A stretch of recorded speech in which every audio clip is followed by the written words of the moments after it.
हाँ तो बच्चों, आपका स्वागत है। हम लोग पढ़ेंगे स्ट्रक्चर आइसोमेरिज्म या आइसोमर बोल सकते हैं, ठीक है ना। जब भी दो कंपाउंड के बारे में बात हो हमेशा तो आइसोमर आपको बोलना है ना। जैसे यहाँ लिखा हुआ है, 2 और more compound is said to be structure isomer. यहाँ आइसोमेरिज्म नहीं बोल सकते। दो कंपाउंड हमेशा एक दूसरे के आइसोमर होते बच्चों, क्योंकि आइसोमर एक रिलेशन है, ठीक है ना। तो बच्चों, दो कंपाउंड एक दूसरे के स्ट्रक्चर आइसोमर होंगे। कैसे चेक करोगे? कैसे चेक करोगे, इंपॉर्टेंट बात है, कैसे चेक करोगे। तो दो कंपाउंड एक दूसरे के आइसोमर होंगे बच्चों, दो चीज़ चेक करना। एक तो चेक करना molecular formula, molecular formula same होने चाहिए। और दूसरा बच्चों स्ट्रक्चर, दूसरा स्ट्रक्चर जो है ना वो डिफरेंट होने चाहिए। बस हो गया। यदि दो कंपाउंड में मोलेकुलर फॉर्मूला सेम है, स्ट्रक्चर डिफरेंट है, तो हम बोलेंगे कि दोनों एक दूसरे के स्ट्रक्चर आइसोमर है। और दो कंपाउंड एक दूसरे के आइसोमर हैं कि नहीं है, वो कैसे चेक करोगे बच्चों? तो मोलेकुलर फॉर्मूला सेम होगा और प्रॉपर्टी डिफरेंट होगी। प्रॉपर्टी कैसे चेक करोगे? दोनों कंपाउंड अलग अलग दिखेंगे तो प्रॉपर्टी अलग अलग होगी, अपने आप हो जाएगी। भाई कंपाउंड सेम दिखे तो प्रॉपर्टी सेम, कंपाउंड डिफरेंट दिखे तो प्रॉपर्टी अलग। क्लियर है बच्चों? अब देखिए बच्चों, यहाँ पर स्ट्रक्चर आइसोमर कैसे चेक करोगे? स्ट्रक्चर आइसोमर चेक करने के लिए मोलेकुलर फॉर्मूला सेम तो होना ही चाहिए। क्यों? क्योंकि मोलेकुलर फॉर्मूला सेम नहीं हुआ तो आइसोमर कैसे होगा। और दूसरा स्ट्रक्चर डिफरेंट होने चाहिए। स्ट्रक्चर डिफरेंट है, कैसे पता करोगे? इसके लिए दो तरीका है। एक तरीका तो है देख करके ही पता लग जाएगा। भाई देख करके ही पता लग जाएगा कि आपको स्ट्रक्चर सेम है या डिफरेंट है। और एक और जोरदार तरीका है कि यदि दो कंपाउंड का स्ट्रक्चर डिफरेंट है तो उनका आईयूपीएसी नेम हमेशा डिफरेंट होगा। आईयूपीएसी नेम डिफरेंट तो इसका मतलब structure different. IUPAC name same, IUPAC name same तो स्ट्रक्चर भी सेम। ये तो और भी जोरदार तरीका आपको पता लग गया बच्चों। चलिए तो बताइए, दो कंपाउंड एक दूसरे के स्ट्रक्चर आइसोमर हैं, कैसे पता करोगे? कैसे पता करोगे? तो मोलेकुलर फॉर्मूला सेम और स्ट्रक्चर डिफरेंट। स्ट्रक्चर डिफरेंट कैसे पता करोगे? आईयूपीएसी नेम चेक कर लेंगे। वैसे तो देख करके ही पता लग जाएगा, बट फिर भी अगर मान लो पता नहीं चले तो क्या करना है? आईयूपीएसी नेम लिख लेने बच्चों। जैसे देखो, पहला है, मतलब क्वेश्चन है, which of the following pair of compound. हमेशा जब भी आइसोमर की बात होगी ना बच्चों, हमेशा आइसोमर की बात जब भी होगी तो हमेशा दो कंपाउंड में या दो से अधिक में बात होगी। Which of the following pair of compound is structure isomer, isomerism नहीं, आइसोमर ऑफ ईच अदर। आपको पता होना चाहिए कब आइसोमर वर्ड यूज करोगे, कब आइसोमेरिज्म यूज करोगे। क्लियर है बच्चों? दो कंपाउंड में जब भी बात होगी तो हमेशा आइसोमर बोलेंगे। तो दो कंपाउंड एक दूसरे के स्ट्रक्चर आइसोमर होंगे, ये हमें चेक करना है। जैसे देखिए, पहला मोलेकुलर फॉर्मूला मिलाना पड़ेगा। बताइए क्या सिखाया था अभी आपको? दो कंपाउंड एक दूसरे के स्ट्रक्चर आइसोमर हैं, मोलेकुलर फॉर्मूला चेक करना पड़ेगा। पहला कंडीशन डायरेक्ट स्ट्रक्चर ही कि नहीं चेक कर लेंगे बच्चों, क्वेश्चन गलत हो जाएगा। पहले मोलेकुलर फॉर्मूला चेक करोगे, फिर स्ट्रक्चर चेक करोगे। पहले मोलेकुलर फॉर्मूला मिलाते बच्चों, कैसे मिलाया करते थे? सिखाया था मोलेकुलर फॉर्मूला। एटम मिलाते हैं, carbon 3 carbon 3, oxygen 1 oxygen 1। Hydrogen के बदले डी मिलाते हैं, DO0 DO0। दोनों का मोलेकुलर फॉर्मूला सेम है बच्चों, दोनों का मोलेकुलर फॉर्मूला सेम है। मोलेकुलर फॉर्मूला सेम हो गया, इसका मतलब आइसोमर होंगे, ये तो फिक्स हो गया बच्चों। भाई कोई भी व्यक्ति को आप पागल आदमी बोलते हो तो पागल आदमी बोलने से पहले आदमी होना जरूरी है ना बच्चों। नहीं समझे बात को?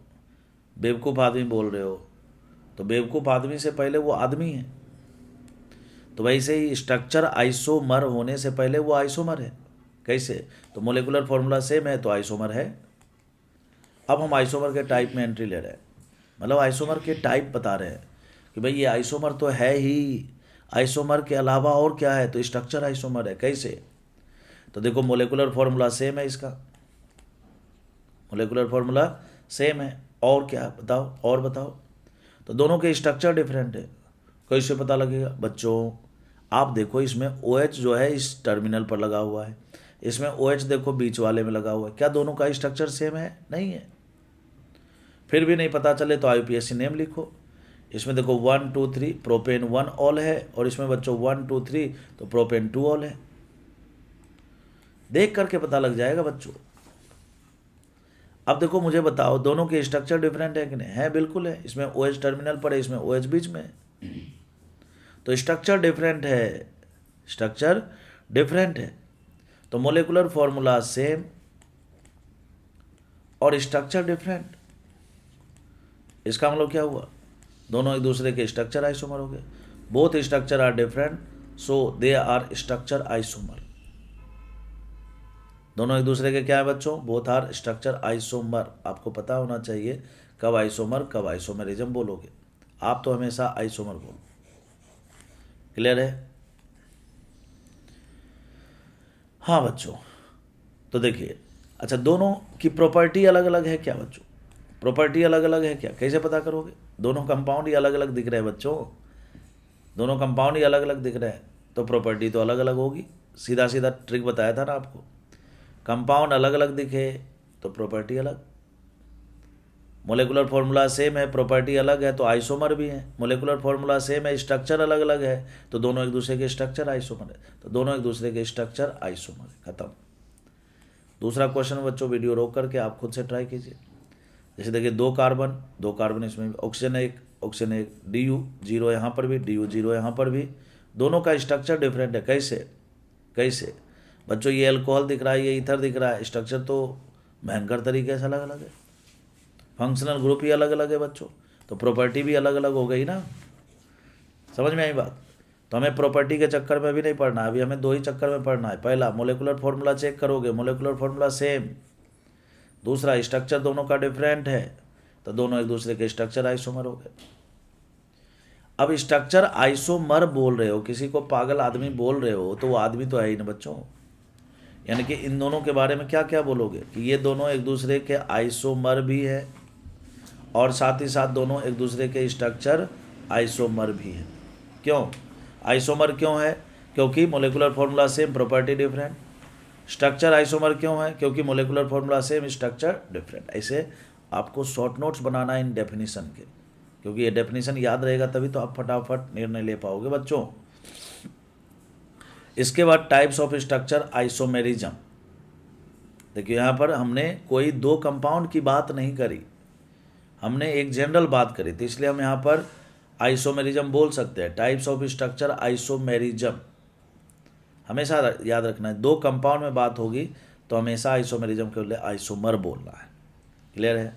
यहाँ पर किसी दो कंपाउंड के बारे में बात नहीं हो रही, एक जनरल बात हो रही। टाइप्स ऑफ स्ट्रक्चर आइसोमेरिज्म बोल सकते हैं, और नहीं समझ में आए तो आप हमेशा आइसोमर बोलो, स्ट्रक्चर आइसोमर।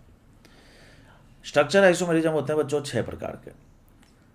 पहला R, दूसरा T, तीसरा F, फिर बच्चों M, फिर C और फिर RTFMCP। इसको याद रखने के लिए एक ट्रिक बना रखा है हमने। राहुल तिवारी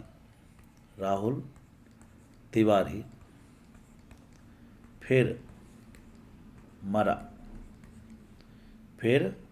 मरा, किस पर मारोगे बताओ? तो चंपा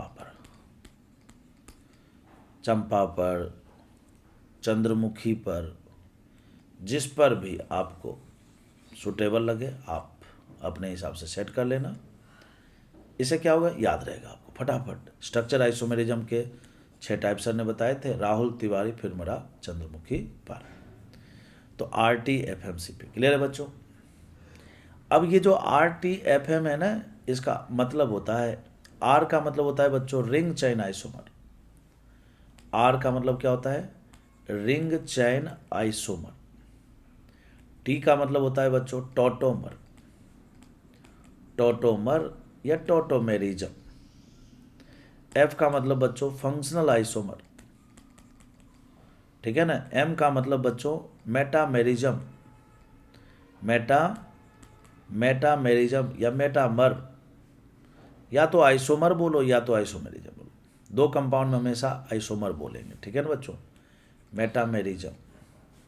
फिर बच्चों सी का मतलब चैन आइसोमेरिज्म और पी का मतलब बच्चों पोजीशन आइसोमेरिज्म। ये बाकी यहाँ पर सब कुछ लिखा हुआ है डिटेल में, ये आपको याद होना चाहिए बच्चों, क्योंकि ये याद ही नहीं होगा तो फिर आप करोगे क्या कि सर हमें समझ में तो पूरा आया लेकिन याद नहीं रहता, तो बच्चों कुछ नहीं हो सकता। जब याद रहने वाली चीज़ ही याद नहीं रहेगी तो एग्ज़ाम में आप कॉपी या किताब लेकर के थोड़े जाओगे। एग्ज़ाम में तो आप दिमाग में याद किया हुआ चीज़ ही लेकर के जाओगे ना बच्चों, तो इसलिए आपको याद तो होना ही चाहिए। सारी दुनिया याद करके ही जाती है एग्ज़ाम में, तो हम भी जाएंगे। आ गया समझ में? हाँ, समझना भी है वो इसलिए क्योंकि समझना क्यों ज़रूरी है, कॉपी वाली चीज़ आएगी डायरेक्ट, कोई ज़रूरी थोड़ी है। समझा हुआ रहेगा तो कुछ भी देगा तो आप तुरंत बता सकते हो, ठीक है ना। और याद करना ज़रूरी क्यों है, उसी से तो कॉन्फिडेंस आएगा, उसी से तो स्पीड आएगी आपके अंदर, इसलिए याद होना चाहिए। बताइए स्ट्रक्चर आइसोमेरिज्म कितने प्रकार के होते हैं? 6 प्रकार के, RTFM-CP। कैसे याद रखोगे? राहुल तिवारी फिर मरा चंद्रमुखी पर। क्लियर है बच्चों? आर का मतलब रिंग चैन, टी का मतलब टोटोमेरिज्म, फंक्शनल मेटामेरिज्म, चैन आइसोमेरिज्म, पोजिशन आइसोमेरिज्म। क्लियर है? ऐसे याद रखोगे, बहुत अच्छी बात। एक एक करके हम डिटेल में पढ़ेंगे बच्चों, लेकिन उसमें जाने से पहले प्रायोरिटी ऑर्डर में आपको समझा देता हूँ। प्रायोरिटी ऑर्डर जो अभी हमने बोला था, राहुल तिवारी फिर मरा चंद्रमुखी पर, वही है RTFM-CP।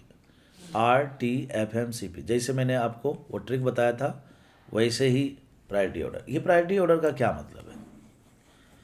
जब आप धीरे धीरे स्ट्रक्चर आइसोमेरिज्म डिटेल में पढ़ लोगे तो आप देखोगे कि जैसे ए कंपाउंड है और बी कंपाउंड, ये दोनों एक दूसरे के देखोगे आप कि रिंग चेन भी हो रहा है, और साथ ही साथ देखोगे कि दोनों एक दूसरे के फंक्शनल आइसोमर भी है।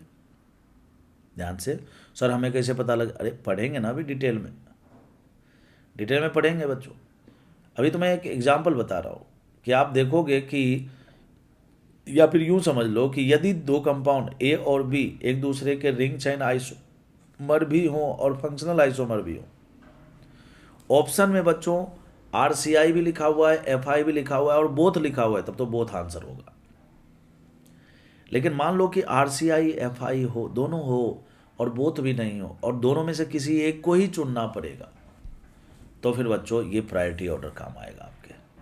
तो रिंग RCI मतलब रिंग और FI मतलब F, तो R और F में ज़्यादा प्रायोरिटी R को देते हैं। तो करेक्ट आंसर बच्चों, मोर करेक्ट आंसर, करेक्ट नहीं, मोर करेक्ट आंसर रिंग चैन आइसोमर को माना जाता है। जैसे मान लीजिए कि दो कंपाउंड एक दूसरे के मेटामेरिज्म हो, बोले तो मेटामर हो, और दोनों एक दूसरे के पता लग रहा है चैन आइसोमर भी है, बोथ लिखा है तब तो बहुत अच्छी बात, और नहीं लिखा है तो दोनों में से किसी एक को चुनना पड़ेगा, तो मेटामर मोर करेक्ट आंसर होगा। ऐसे टाइम में आपके ये प्रायोरिटी ऑर्डर काम आएगा। अब आपको प्रायोरिटी ऑर्डर का महत्व समझ में आया। बताइए प्रायोरिटी ऑर्डर में को कैसे याद करोगे? वही राहुल तिवारी फिर मरा चंपा पर, चंद्रमुखी पर, जिस पर भी हो आप अपने अकॉर्डिंग सेट कर लेना। क्लियर है बच्चों? तो इसके आगे हम एक एक करके डिटेल में पढ़ेंगे नेक्स्ट वीडियो में। आपको कैसा लगा? आपको समझ में आ रहा है कि नहीं आ रहा है? कितना समझ में आ रहा है? आप अपनी फीलिंग को शेयर कीजिए बच्चों।